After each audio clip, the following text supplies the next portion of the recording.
I'm Professor Brendan Walker. I'm the world's only thrill engineer. I'm here with my thrill laboratory team on board Harmony of the Seas to test just how thrilling the ultimate abyss is. We've been testing 10 subjects. We've been kitting them up with medical monitoring equipment, with a helmet camera to look at their levels of arousal. That's how pumped up their body's getting with adrenaline, and their levels of pleasure, which they express through their facial expressions of smiling and laughing.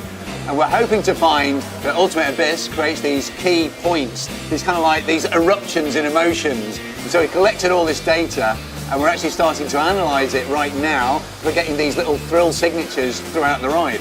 So I've got 2 laboratory assistants helping me on board. So one of them is specifically focusing on the collection of medical data. My other analyst is collecting the video data. So this is a real editing process. We've got millions of data points. We're constantly honing down, cross-referencing these moments of heart rate, which we're using to create levels of arousal. We're looking at facial expressions, which we're looking to create levels of pleasure. And if we get arousal and pleasure at the same time, we have thrill. And then we start to see how many times that thrill occurs and what intensity. It's a little bit like monitoring an earthquake.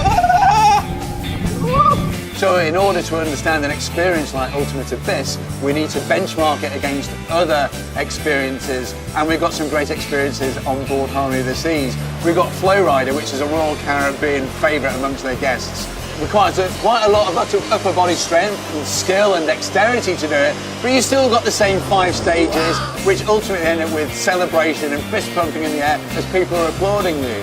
And then we have another quite different experience on board, rock climbing. Now that's a little bit more like puzzle solving as you're climbing up the wall, but it has similarities to Ultimate Abyss.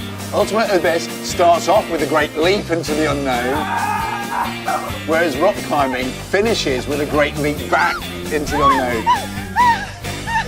And I'm hoping that those 2 thrill signatures are actually quite comparable. With Ultimate Abyss, you can't get out of a theme park. One moment you wake up, you might be in the Mediterranean throwing yourself down a 28-metre tube. Next morning you wake up, you might be outside Barcelona. So you're doing all this stuff, but you have the added thing, you're travelling around the world doing it.